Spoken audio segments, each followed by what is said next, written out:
El 9 de diciembre de 2024, en un laboratorio enfriado a temperaturas más frías que el espacio profundo, un chip del tamaño de una uña realizó un cálculo. No un cálculo difícil. Un cálculo que el supercomputador más rápido del mundo tardaría 10 septillones de años en completar. Ese número se escribe así: 10 billones. 10 seguido de 24 ceros. Un número que supera en miles de veces la edad del universo. Y el chip lo resolvió en menos de 5 minutos. El chip se llama Willow. Lo fabrica Google. Tiene 105 qubits. Y cuando Hartmut Neven, el físico que lidera el equipo de Google Quantum AI, anunció el resultado, no dijo lo que esperabas escuchar. No dijo que era un hito de ingeniería. No dijo que representaba un avance técnico notable. Dijo algo diferente. Algo que los físicos más influyentes del mundo llevan debatiendo desde 1957. Dijo que para que los números cuadraran, el cálculo probablemente no ocurrió solo en este universo. Sus palabras exactas, publicadas en el blog oficial de Google, fueron estas: este número asombroso supera las escalas de tiempo conocidas en física y supera con creces la edad del universo. Presta credibilidad a la noción de que la computación cuántica ocurre en muchos universos paralelos, en línea con la idea de que vivimos en un multiverso, una predicción formulada por primera vez por David Deutsch. Eso puede sonar a ciencia ficción. No lo es. Es la aplicación directa de la interpretación de la mecánica cuántica que Hugh Everett III formuló en su tesis doctoral en Princeton en 1957. La misma tesis que su tutor consideró tan escandalosa que le pidió a Everett que la recortara antes de publicarla. La misma tesis que fue ignorada durante décadas y que David Deutsch usó como fundamento teórico para proponer, en 1985, que una computadora cuántica funcionaría exactamente como lo que estás viendo ahora. Un instrumento que realiza cálculos en paralelo a través de versiones alternativas de la realidad. Y que devuelve, como interferencia de todos esos cálculos simultáneos, una respuesta que ningún universo individual podría producir por sí solo. Y eso no es lo más perturbador. Lo más perturbador es la consecuencia que ningún comunicado de prensa menciona directamente. Que si eso es cierto, lo que estamos construyendo en estos laboratorios no es simplemente una computadora más rápida. Es algo para lo que la humanidad todavía no tiene nombre. Y los gobiernos del mundo lo saben. En agosto de 2024, el Instituto Nacional de Estándares y Tecnología de Estados Unidos publicó de urgencia los primeros estándares de criptografía postcuántica. No como medida preventiva académica, con instrucciones de implementación inmediata. Porque los expertos predicen que una computadora cuántica suficientemente potente podría romper la mayor parte del cifrado que protege las comunicaciones, las transacciones financieras y los secretos de estado del mundo moderno. No en un futuro lejano, dentro de una década, posiblemente menos. En los próximos minutos vas a entender exactamente qué son los qubits y por qué se comportan de una manera que la física clásica no puede explicar. ¿Qué es la superposición cuántica? ¿Qué es el entrelazamiento? ¿Y por qué cuando mides un sistema cuántico, el resultado no estaba determinado antes de que lo midieras? No es que no lo supieras, es que no existía. Vas a entender quién fue Hugh Everett III, por qué propuso que cada medición cuántica divide el universo en ramas paralelas, por qué esa idea fue rechazada en 1957 y por qué la computación cuántica moderna la ha sacado de la categoría de especulación filosófica a la de hipótesis de trabajo activa para los mejores físicos del planeta. Vas a entender qué hizo Google con Willow, qué significa haber cruzado el umbral de la corrección de errores cuánticos, ¿Y por qué ese logro específico es más aterrador que la velocidad pura del chip?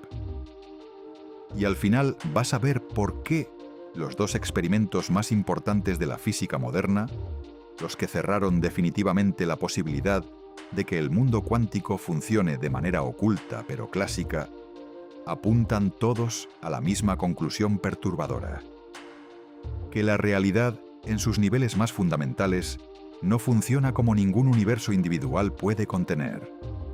Solo lo esencial. Una computadora clásica trabaja con bits. Un bit es 0 o 1. Nunca los dos, simultáneamente. Toda la computación que existe, desde los primeros ordenadores de válvulas de los años 1940 hasta los centros de datos más avanzados del planeta, descansa en esa dicotomía fundamental. Un qubit funciona diferente. Un qubit puede estar en superposición. En superposición, el qubit no es 0 ni 1. Es una combinación de ambos estados a la vez, descrita matemáticamente por una función de onda. Cuando lo mides, obtienes 0 o 1, pero antes de medirlo está en ambos estados simultáneamente. Eso plantea una pregunta que la física ha estado intentando responder durante 100 años. ¿Qué significa que el qubit esté en ambos estados? ¿Significa que el qubit tiene un estado definido pero no lo conocemos? ¿O significa que el estado no existe hasta que alguien lo mide? La primera opción se llama variables ocultas. La segunda es lo que la mecánica cuántica dice literalmente. Y los experimentos han resuelto esa pregunta de manera definitiva. El universo no tiene variables ocultas. El electrón no tenía estado antes de que lo midieras. Lo tenía después. Esa conclusión, verificada con una precisión sin precedentes en experimentos que van desde los años 1980 hasta hoy, es el punto de partida de todo lo que viene a continuación. En 1956, un estudiante de doctorado de 25 años en Princeton estaba intentando resolver lo que él consideraba el problema más perturbador de la física moderna. No el más difícil técnicamente. El más perturbador filosóficamente. La mecánica cuántica, tal como se enseñaba entonces y como se enseña mayoritariamente ahora, tiene dos modos de evolución completamente distintos.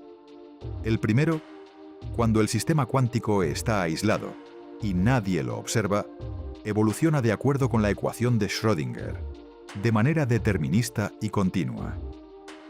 La función de onda se expande suavemente, combinando todos los estados posibles con sus probabilidades respectivas. El segundo, cuando alguien lo mide, la función de onda colapsa.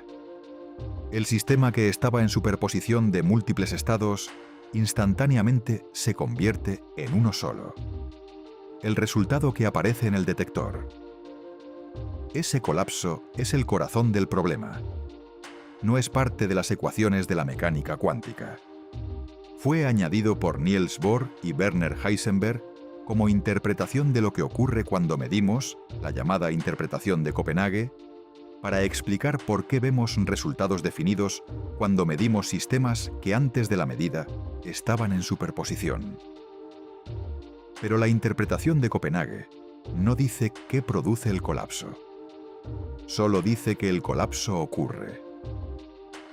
Y asume algo que a Everett le resultaba inaceptable: que hay una frontera fundamental entre el mundo cuántico, que obedece la ecuación de Schrödinger, y el mundo clásico del observador, que no la obedece.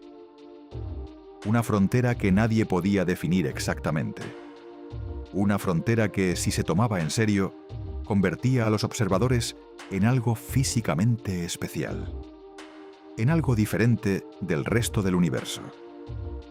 Hugh Everett III, en la soledad de Princeton en 1956, tenía 25 años, un doctorado previo en matemáticas y una pregunta que nadie se había atrevido a formular con esa claridad. ¿Qué pasa si no hay colapso? ¿Qué pasa si el observador también obedece la ecuación de Schrödinger como cualquier otro sistema físico? ¿Qué pasa si la función de onda nunca colapsa, sino que simplemente sigue evolucionando, abarcando al observador y al sistema observado y a todo lo que los rodea? La respuesta matemática a esa pregunta es escalofriante. Si el observador obedece la ecuación de Schrödinger, entonces cuando el observador mide un qubit en superposición, el resultado no es que el qubit colapse a 0 o a 1, mientras el observador registra ese único resultado. El resultado es que el estado del universo, después de la medición, es la superposición del observador viendo 0 más el observador viendo 1. Ambas ramas existen. Ambas son igualmente reales. El observador en la rama donde vio 0 no tiene acceso a la rama donde vio 1. No puede saber que existe. No puede comunicarse con su versión alternativa. Para él, la función de onda colapsa. Para el universo en su totalidad, la función de onda nunca colapsa. Solo se ramifica. Everett llamó a esto la interpretación de estados relativos, lo que después se popularizó como la interpretación de muchos mundos. Cada medición cuántica ramifica el universo en tantas ramas como resultados posibles tenga. Cada resultado ocurre en una rama diferente. Ninguna rama es más real que las otras. Todas son igualmente físicas, igualmente válidas, igualmente reales. Solo que separadas de manera que ninguna puede detectar a las demás directamente. La presentó en 1957. Su tutor, John Archibald Wheeler, uno de los físicos más importantes de su generación, intentó mediar entre Everett y la comunidad establecida. Organizó que Everett viajara a Copenhague para discutirla con el propio Niels Bohr. Bohr la ignoró. No la refutó. La ignoró.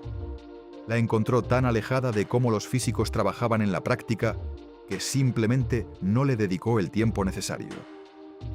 Everett abandonó la física académica. Se dedicó a contratos militares clasificados, trabajo de defensa, modelización de armas, investigación que nunca salía a la luz pública. Fumó, bebió, vivió con los excesos de alguien que sabe que tiene razón y que nadie le escucha. Murió en 1982 de un infarto fulminante. Tenía 51 años. No vivió para ver que 3 años después de su muerte, un físico en Oxford construiría sobre sus ecuaciones la teoría que hace posible las computadoras cuánticas. El hijo de Everett, Mark Oliver Everett, se convirtió en el líder de la banda de rock Hills. Pasó años intentando entender quién había sido su padre. Dijo en una entrevista que su padre era tan brillante que habitaba en un nivel de abstracción que los demás no podían alcanzar. Y que murió solo, en una habitación, rodeado de cigarrillos y cálculos que el mundo no entendía. La hija de Everett, Elizabeth, se suicidó en 1996. Dejó una nota diciendo que iba a encontrarse con su padre en una rama diferente del universo. En 1985, David Deutsch, físico teórico de la Universidad de Oxford, publicó un artículo en Proceedings of the Royal Society of London que cambió la historia de la computación. No inmediatamente. Los artículos que cambian la historia raramente lo hacen inmediatamente. Pero en retrospectiva, ese artículo de 1985 es el momento en que la computación cuántica dejó de ser una curiosidad matemática para convertirse en la pregunta más importante de la ingeniería del siglo XXI. Lo que Deutsch hizo fue leer a Everett y ver algo que los demás habían perdido. No una interpretación filosófica de la mecánica cuántica. Un mecanismo de computación. Si la mecánica cuántica describe la realidad de manera completa, si no hay colapso, si todos los resultados de una medición ocurren en ramas paralelas de la función de onda universal, entonces un sistema cuántico en superposición no está en un estado que probablemente colapsará a uno de dos valores. está en ambos valores simultáneamente. Está haciendo ambos cálculos a la vez. Uno en cada rama. Esa idea tiene una consecuencia que, cuando la ves escrita, parece demasiado extrema para ser real. Si tienes un sistema de n qubits, cada uno en superposición, el sistema puede explorar simultáneamente 2 elevado a n estados diferentes. Con 100 qubits, esos son 2 elevado a 100 estados. Un número de más de 30 dígitos. Más estados de los que hay átomos en el sistema solar. Todos explorados al mismo tiempo, no secuencialmente, en paralelo. A través de ramas de la función de onda que no puedes ver directamente, pero cuya interferencia produce el resultado correcto cuando lees el sistema al final del cálculo. Deutsch lo articuló de la manera más directa posible. Una computadora cuántica no es simplemente una computadora más rápida. Es una computadora que funciona de manera fundamentalmente diferente. Una computadora clásica trabaja dentro de un universo. Una computadora cuántica, si la interpretación de Everett es correcta, trabaja a través de universos. Usa el paralelismo de la realidad misma como sustrato computacional. El físico Ethan Siegel, uno de los críticos más rigurosos de la afirmación de Neven sobre los universos paralelos, señala que el argumento de Deutsch no prueba que los universos paralelos existan, que el mismo cálculo puede describirse matemáticamente sin invocar universos adicionales, usando el espacio de Hilbert, el espacio matemático infinito dimensional donde viven las funciones de onda cuánticas. Que decir que el qubit está en 2 universos es una manera de hablar sobre la matemática, no una afirmación verificable sobre la realidad física. Siegel tiene razón en que la afirmación no está probada, pero lo que no tiene respuesta fácil es la pregunta que Deutsch formuló desde el principio. Si el paralelismo cuántico no ocurre en universos paralelos, ¿dónde ocurre? Si no es en otras ramas de la función de onda, ¿en qué lugar físico están sucediendo simultáneamente todos esos cálculos que producen el resultado correcto? Esa pregunta no tiene respuesta cómoda. Ni en la interpretación de Copenhague, que dice simplemente que no hagas esa pregunta.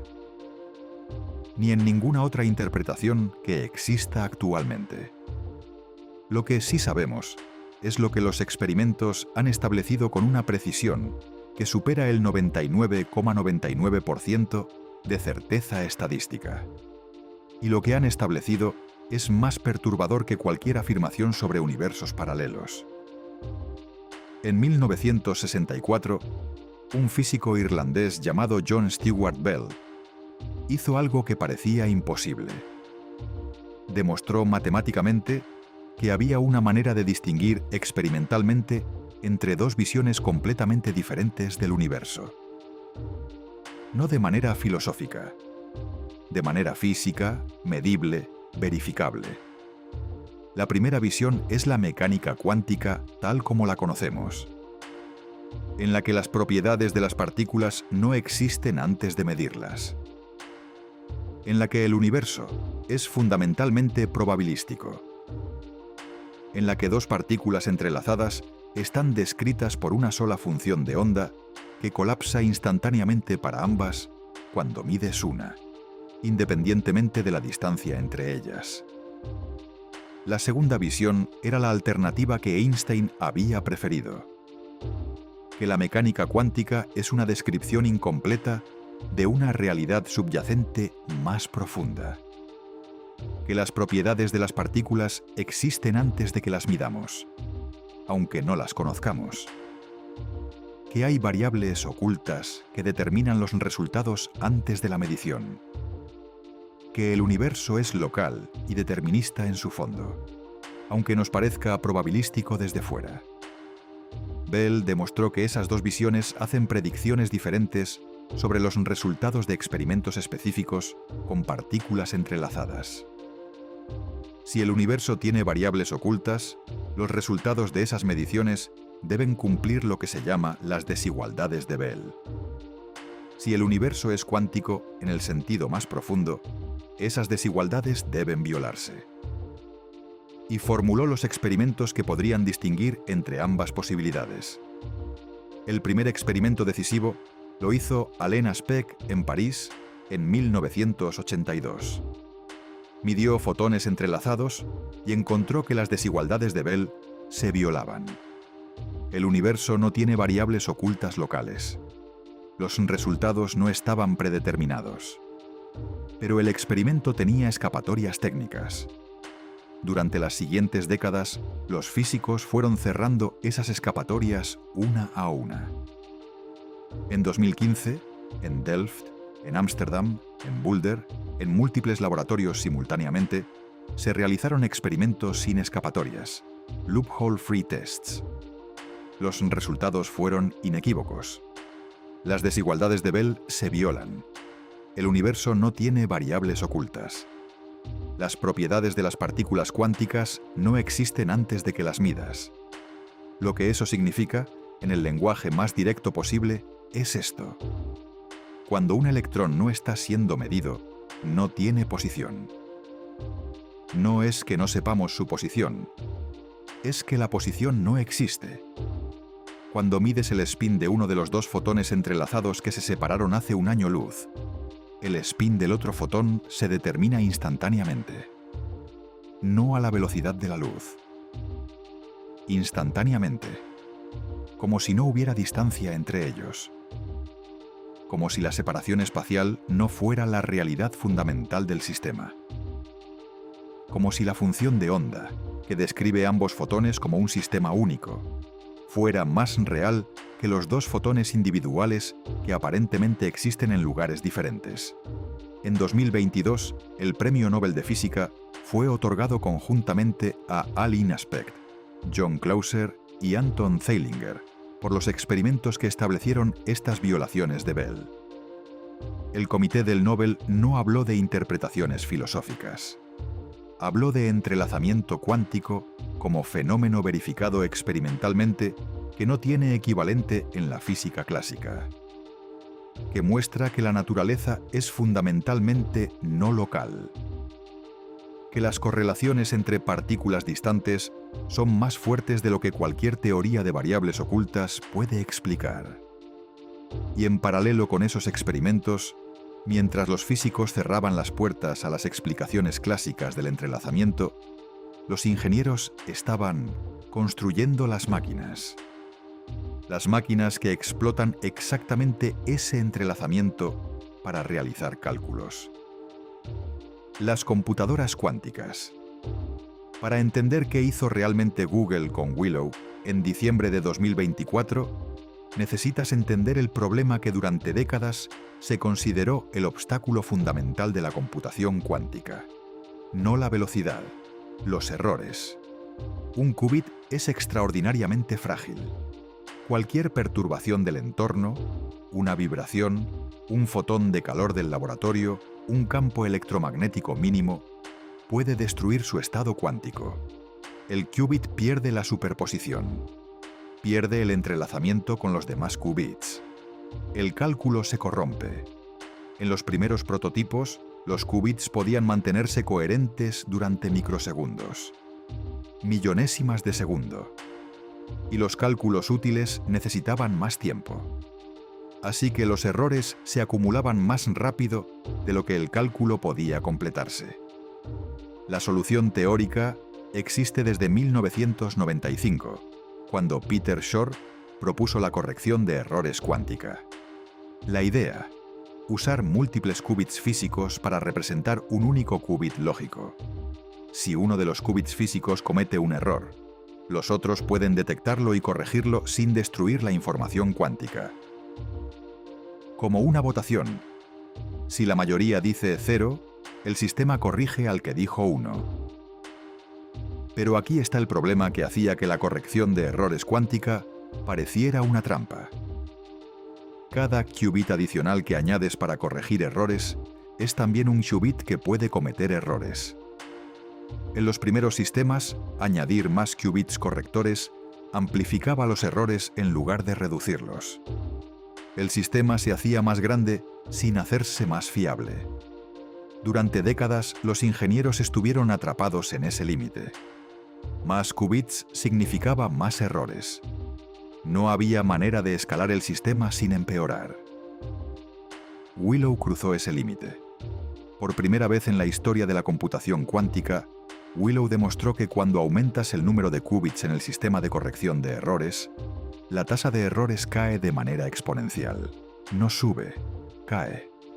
Cada vez que los ingenieros de Google doblaron el número de qubits correctores, la tasa de errores se redujo a la mitad. De código de distancia 3 a distancia 5 a distancia 7, la tasa de errores cayó de manera exponencial con cada paso. Ese resultado se llama cruzar el umbral. En el argot de los ingenieros de computación cuántica, el umbral es el punto por encima del cual la corrección de errores funciona mejor que el ruido que intenta corregir. Por debajo del umbral, añadir más qubits empeora las cosas. Por encima del umbral, añadir más qubits las mejora. Willow cruzó ese umbral. Y al cruzarlo, demostró algo que la comunidad llevaba 30 años esperando: que las computadoras cuánticas a gran escala no solo son teóricamente posibles, son construibles. Son una cuestión de ingeniería, no de física fundamental.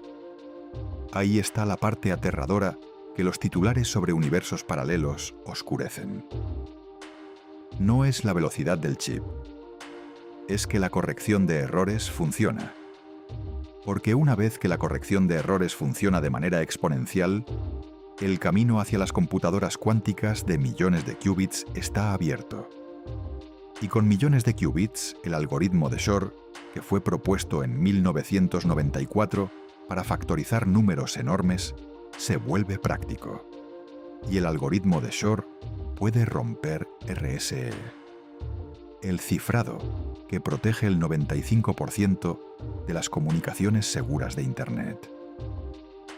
En agosto de 2024, 4 meses antes del anuncio de Willow, el Instituto Nacional de Estándares y Tecnología de Estados Unidos publicó los primeros 3 estándares de criptografía postcuántica. Los estándares FIPS 203, 204 y 205. Y en el texto que acompañaba su publicación, el NIST fue explícito sobre la urgencia.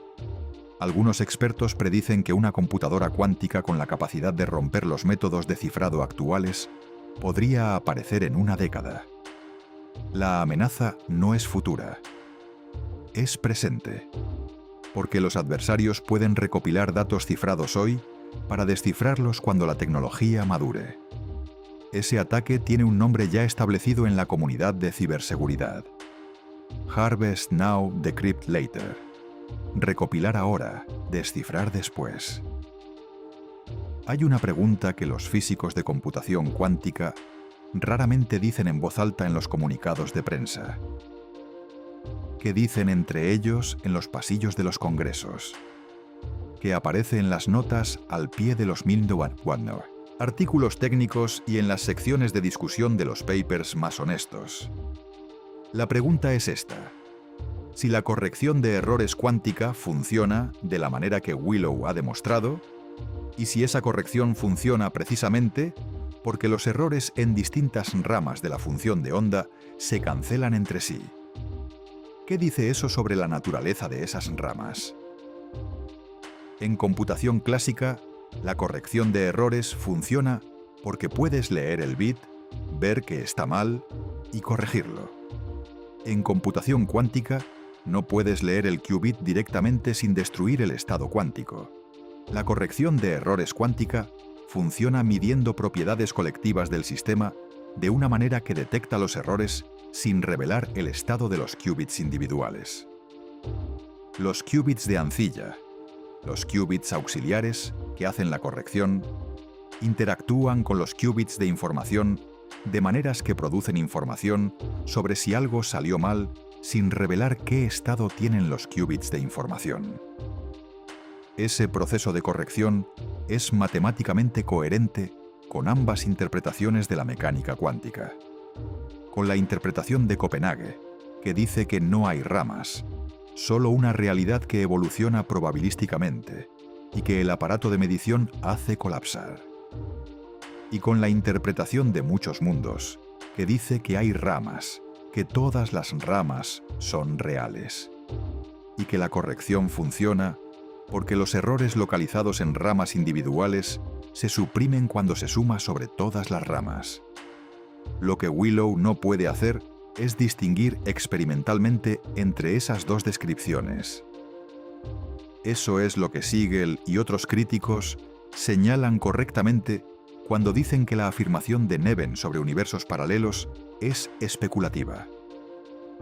La física de Willow es la misma bajo ambas interpretaciones. Los números son los mismos, las predicciones son las mismas. La diferencia está en qué historia sobre la realidad eliges creer que subyace a esos números. Pero hay algo que sí ha cambiado con Willow: la escala. Cuando los experimentos de Bell de los años 1980 violaban las desigualdades en sistemas de 2 o 3 fotones, era posible argumentar que se trataba de un efecto extraño del mundo microscópico sin consecuencias macroscópicas relevantes. Cuando una computadora de 105 qubits resuelve en 5 minutos lo que el mejor supercomputador del mundo no podría resolver en el tiempo de vida del universo, la escala del fenómeno cuántico que estás explotando ya no es microscópica, es macroscópica. Es un chip que puedes tener en la mano, en un laboratorio, produciendo resultados que verificas en una pantalla. Y la física que lo hace posible es física cuántica, con todo lo que eso implica sobre la naturaleza de la realidad que describe. David Deutsch lo expresó en The Fabric of Reality, su libro de 1997, con la claridad que le caracteriza. La computación cuántica es posible solo si, en algún sentido importante, los universos paralelos son reales. Si no fueran reales, ¿de dónde vendrían todos los cálculos paralelos? Esa pregunta sigue sin tener respuesta cómoda.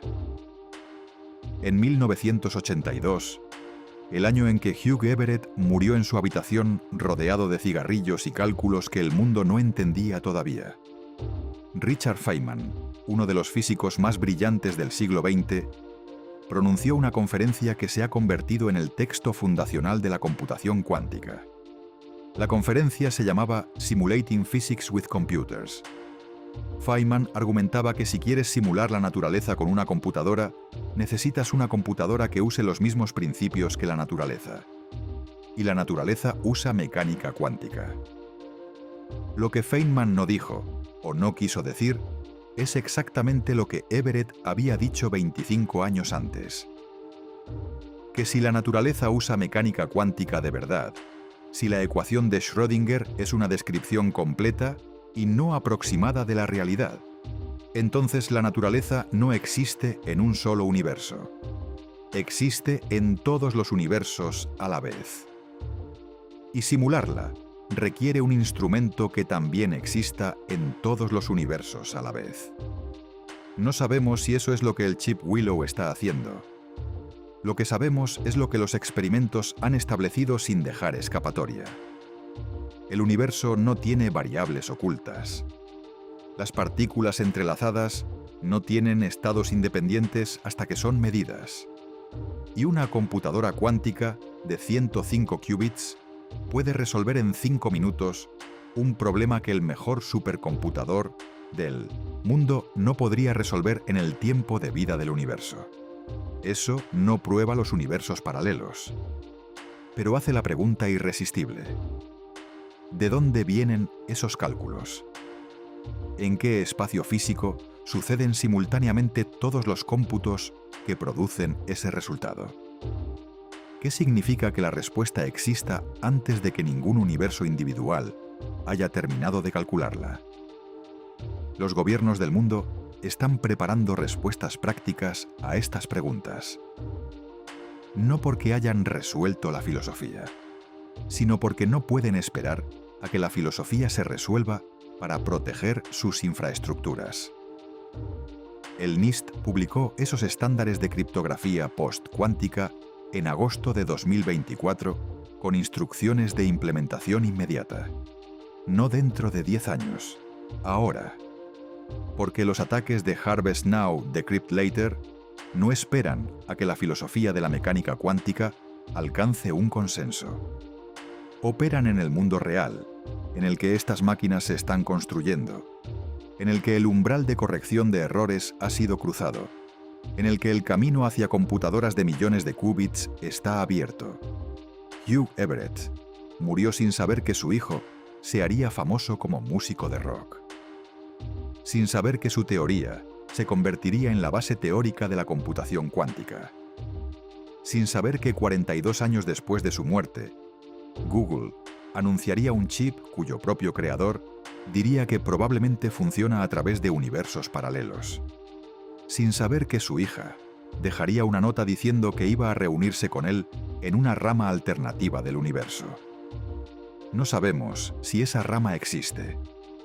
No sabemos si Hugh Everett tenía razón en el sentido literal más profundo de su teoría.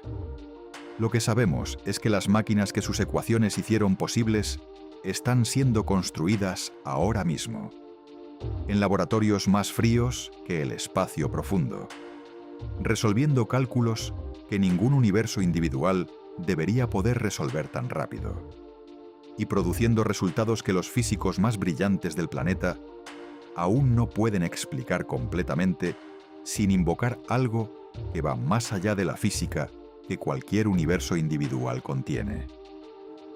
Eso no es el final de la física, es el principio de una pregunta para la que todavía no tenemos el lenguaje correcto.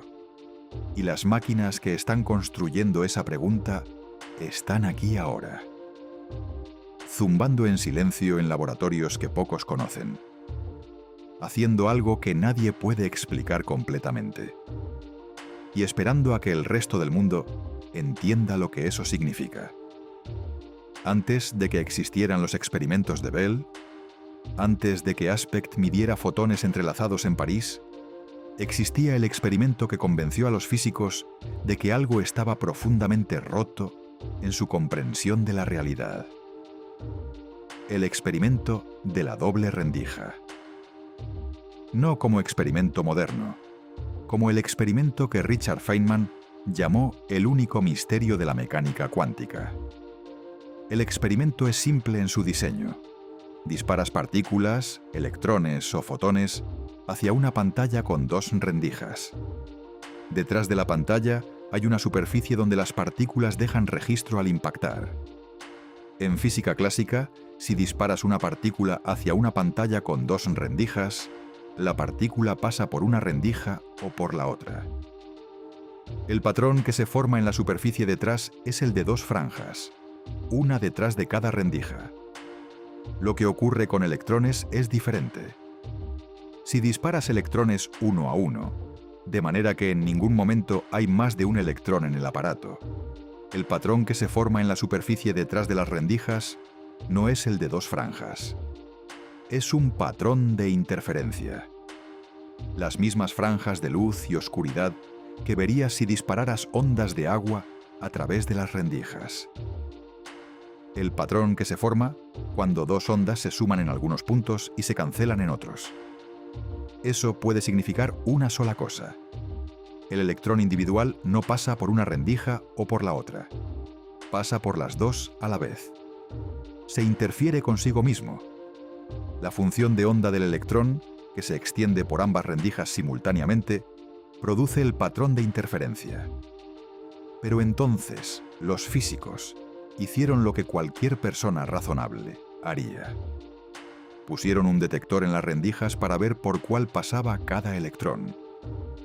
Y lo que encontraron destruyó el patrón de interferencia. En el momento en que mides por qué rendija pasa el electrón, el patrón de interferencia desaparece. El electrón pasa por una rendija o por la otra, como si supiera que está siendo observado y cambiara su comportamiento en consecuencia. No es que el detector perturbe mecánicamente el electrón de alguna manera que cambia su trayectoria. Es más fundamental que eso. El acto de obtener información sobre por qué rendija pasa el electrón Independientemente de cómo obtengas esa información, elimina la interferencia. Siempre. Sin excepción. La mecánica cuántica es consistente en eso. Cuando tienes información sobre el camino, no hay interferencia. Cuando no tienes información sobre el camino, hay interferencia. La realidad que observas depende de qué información tienes acceso a obtener. Eso es lo que convierte la física cuántica en algo filosóficamente tan perturbador. No es que las partículas sean raras, es que la realidad que describen parece depender de la observación de una manera que ninguna física clásica contiene. Y la computación cuántica explota exactamente esa propiedad. Cuando el qubit no está siendo medido, existe en superposición, y esa superposición puede interferir consigo misma para producir el resultado correcto. Cuando el qubit es medido, colapsa, y la interferencia desaparece. El cálculo cuántico es el arte de guiar la superposición hacia una interferencia constructiva en el estado correcto antes de hacer la medición final. Everett habría dicho que eso ocurre porque todas las ramas de la función de onda existen y se interfieren entre sí antes de que cualquier medición las separe definitivamente. Bohr habría dicho que no hagas esa pregunta porque la respuesta no tiene sentido fuera del contexto de la medición. Feynman habría dicho que nadie entiende la mecánica cuántica y que eso está bien. Y los ingenieros de Google dirían que el chip funciona, que los cálculos salen y que si mañana encuentran una interpretación más cómoda para explicar cómo, la aceptarán con gusto. En 2022, el año en que el Premio Nobel de Física fue otorgado a los experimentos de Bell, Anton Zeilinger y su equipo habían demostrado entrelazamiento cuántico a distancias de más de 1000 kilómetros, no en un laboratorio controlado, entre satélites y estaciones en tierra en China, usando el satélite Micius. El experimento era simple en su concepto y extraordinario en su ejecución. El satélite generaba pares de fotones entrelazados y los enviaba simultáneamente a dos estaciones en tierra separadas por más de 1000 kilómetros. Cuando medían el estado de un fotón en una estación, el estado del fotón en la otra estación se determinaba instantáneamente, no con el retardo que produciría una señal viajando a la velocidad de la luz entre las dos estaciones. Instantáneamente. Eso no viola la relatividad especial, porque el entrelazamiento no puede usarse para transmitir información más rápida que la luz. Los resultados individuales de las mediciones son aleatorios. Solo cuando comparas los resultados de las dos estaciones, ves la correlación. Y esa comparación requiere comunicación clásica, limitada por la velocidad de la luz. Pero la correlación en sí, la concordancia de los resultados cuando se comparan, es más fuerte de lo que cualquier señal física que viajara entre ellos podría producir. Lo que el experimento del Micius demuestra, junto con los experimentos de Bell sin escapatorias del 2015, es que el entrelazamiento no es una ilusión. No es que las partículas acordaran su estado antes de separarse y simplemente lo estuviéramos revelando al medirlas. Eso son las variables ocultas locales, y las desigualdades de Bell demuestran que las variables ocultas locales no pueden producir las correlaciones que vemos. El entrelazamiento es algo más profundo, algo que no tiene nombre en la física clásica. John Bell dijo una vez que si la mecánica cuántica es correcta, la realidad es no local. No en el sentido de que las cosas puedan moverse más rápido que la luz. No hay manera de usar eso para enviar señales, sino en el sentido de que hay correlaciones entre partes distantes del universo que no pueden explicarse por ninguna historia de señales que viajaron entre ellas. Que el universo, en algún sentido profundo, no se compone de objetos locales independientes que interactúan solo cuando están en contacto, sino de algo más unitario, más interconectado, más difícil de imaginar desde la perspectiva de la física cotidiana. Y las computadoras cuánticas, que explotan ese entrelazamiento como recurso computacional, son los dispositivos más poderosos que la humanidad ha construido, que hacen de esa no localidad una herramienta práctica. Cada qubit entrelazado con otros es una partícula que comparte su estado con todas las demás, de maneras que ninguna física clásica puede reproducir. Y esa red de entrelazamientos es la que hace posibles los cálculos que de otro modo serían imposibles. Google no está solo en esa carrera. Y llamarla carrera comercial sería perder la mitad de la historia. En noviembre de 2025, IBM anunció Nighthawk, su procesador cuántico más avanzado hasta la fecha. 120 qubits. Arquitectura diseñada para complementar software de alto rendimiento. Con el objetivo explícito de demostrar ventaja cuántica práctica, la capacidad de resolver un problema mejor que todos los métodos puramente clásicos, antes de que termine 2026. Y su sistema Quantum Starling, planeado para 2029, tendrá 200 qubits lógicos capaces de ejecutar 100 millones de operaciones con corrección de errores. Microsoft tomó un camino diferente. En 2025 anunció el chip Majorana 1, construido sobre una arquitectura de qubits topológicos. Los qubits topológicos son diferentes de los qubits superconductores que usan Google e IBM. En lugar de depender de estados frágiles de sistemas físicos convencionales, los qubits topológicos explotan propiedades topológicas de la materia que son intrínsecamente más robustas frente a las perturbaciones del entorno. La teoría predice que los qubits topológicos pueden ser mucho más estables, mucho menos propensos a los errores que hacen tan difícil la corrección de errores cuántica. Esas tres apuestas tecnológicas diferentes, superconductores en Google e IBM, qubits topológicos en Microsoft, más las apuestas de IonQ con iones atrapados, de Quantinum, de Psiquantum, que planea construir el primer sistema de 1 millón de qubits usando fotónica, representan algo que la historia de la tecnología raramente produce. Una industria entera apostando simultáneamente por el mismo objetivo, con caminos técnicos completamente diferentes. Y haciéndolo con urgencia. Los inversores lo saben. En 2024, se invirtieron más de 2.000 millones de dólares en startups de computación cuántica, un aumento del 50% respecto a 2023. JP Morgan Chase anunció una iniciativa de inversión de 10.000 millones de dólares, nombrando explícitamente la computación cuántica como tecnología estratégica.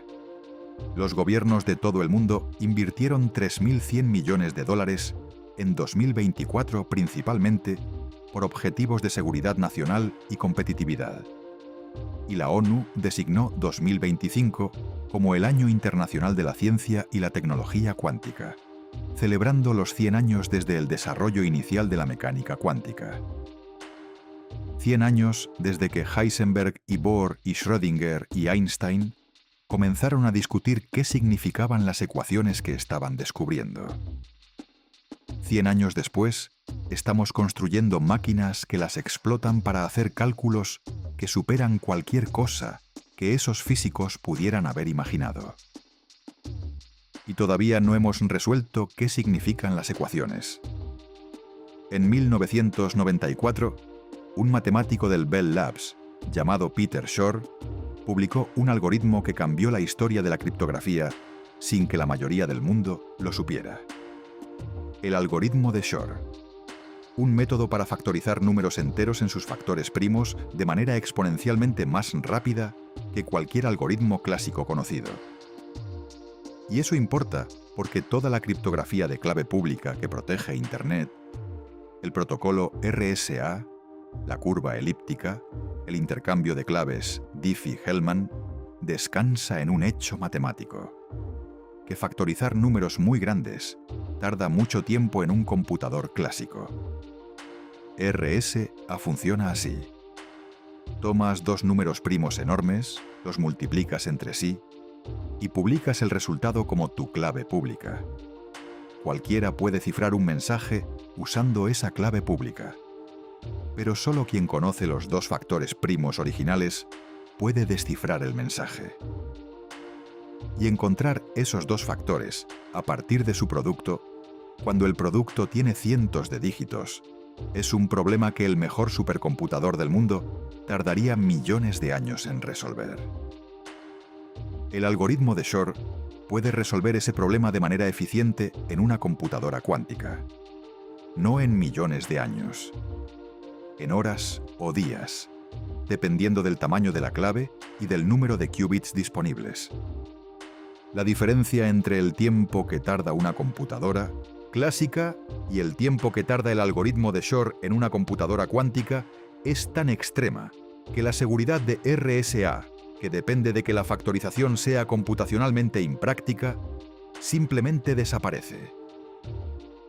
Cuando el algoritmo de Shor fue publicado en 1994, las computadoras cuánticas existían solo en el papel.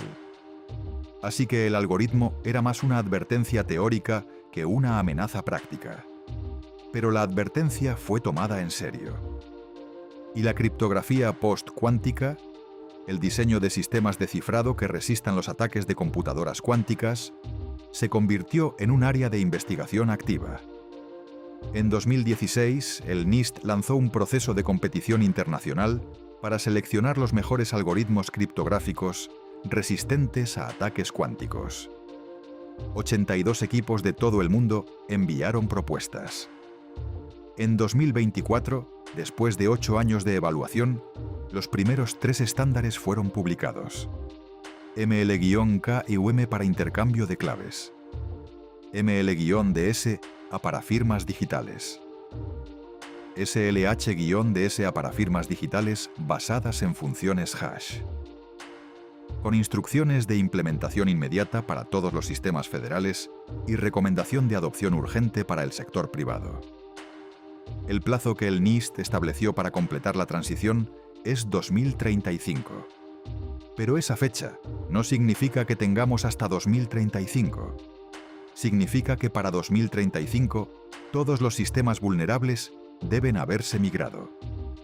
Y las migraciones de criptografía a escala de infraestructura mundial toman años. Lo que significa que la migración tiene que empezar ahora. No porque las computadoras cuánticas puedan romper RSA hoy, sino porque los atacantes están recopilando datos cifrados hoy para descifrarlos cuando puedan. El dato que se cifra hoy con RSA y se descifra con una computadora cuántica en 2032 es un dato que fue vulnerado cuando fue capturado, aunque su cifrado pareciera seguro en ese momento. En 2024, investigadores de la Universidad de Shanghái rompieron un sistema de cifrado de 22 bits usando una computadora cuántica. 22 bits es minúsculo comparado con los 2048 o 4096 bits que protegen los sistemas reales. Pero el hecho de que ocurriera fue suficiente para acelerar los planes de transición. La amenaza ya no es solo teórica, es una cuestión de cuándo, no de si. Hay un detalle sobre los laboratorios de computación cuántica que aparece en todos los reportajes, pero que raramente se explica en su significado físico completo. Los qubits superconductores tienen que ser enfriados a temperaturas de aproximadamente 15 milikelvins, 15 milésimas de un grado por encima del cero absoluto. Para referencia, el espacio intergaláctico, el espacio entre galaxias que es el entorno más frío del universo conocido, tiene una temperatura de 2,7 kelvins. El fondo de microondas cósmico, el calor residual del Big Bang, calienta el universo a 2,7 kelvins en todas partes. Los laboratorios de computación cuántica son 100 veces más fríos que el espacio intergaláctico. ¿Por qué esa temperatura tan extrema? Porque la superposición cuántica es extremadamente frágil. Cualquier energía térmica, por mínima que sea, puede perturbar el estado cuántico del qubit y destruir la superposición. A temperatura ambiente, la energía térmica es miles de millones de veces más grande que la diferencia de energía entre los estados cuánticos de un qubit superconductor. Para que esos estados sean estables el tiempo suficiente para completar un cálculo, hay que eliminar prácticamente toda la energía térmica del entorno. Lo que significa que las computadoras cuánticas más potentes del mundo existen en islas de quietud térmica extrema, burbujas de casi cero absoluto en laboratorios que de otro modo operan a temperatura ambiente. Y dentro de esas burbujas, los qubits, que son circuitos superconductores del tamaño de milímetros, oscilan entre estados que la mecánica cuántica describe como una superposición de 0 y 1. O, si Everett tenía razón, como la existencia simultánea en múltiples ramas de la realidad. Cada una de esas ramas igualmente fría, igualmente real, igualmente separada de las demás. Hay algo poético y perturbador en eso, que las máquinas que podrían estar accediendo a universos paralelos necesiten ser más frías que cualquier lugar natural que existe. Que la puerta a lo que sea que está al otro lado de la función de onda solo se abra cuando casi toda la energía térmica ha sido eliminada. Como si la realidad ordinaria, con todo su calor y ruido y perturbación, oscureciera algo que solo se vuelve accesible en el silencio casi absoluto del cero cuántico. La pregunta con la que termina este guión no es si los universos paralelos existen. Esa pregunta probablemente no tiene respuesta experimental en el futuro cercano. La pregunta es más inmediata. ¿Qué hacemos con máquinas que funcionan, que producen resultados verificables, que hacen cálculos que ninguna física clásica puede replicar, y cuyo funcionamiento solo puede describirse completamente con una teoría que implica la existencia de algo más allá de este universo? La respuesta que el mundo ha elegido, implícitamente, es construirlas de todas maneras. Entender las consecuencias mientras se avanza. Y prepararse para lo que viene de la manera más concreta posible, que es cambiar la criptografía que protege la civilización digital antes de que las máquinas sean lo suficientemente potentes para romperla. Esa es la respuesta práctica. La filosófica todavía está pendiente. En algún laboratorio, ahora mismo, un chip del tamaño de una uña está zumbando a 15 milikelvins. Realizando cálculos. En silencio, sin titular. Haciendo algo que nadie entiende completamente. Y produciendo respuestas que son reales. Y todo lo que sabemos sobre la realidad tendrá que ajustarse a lo que esas respuestas nos obliguen a aceptar.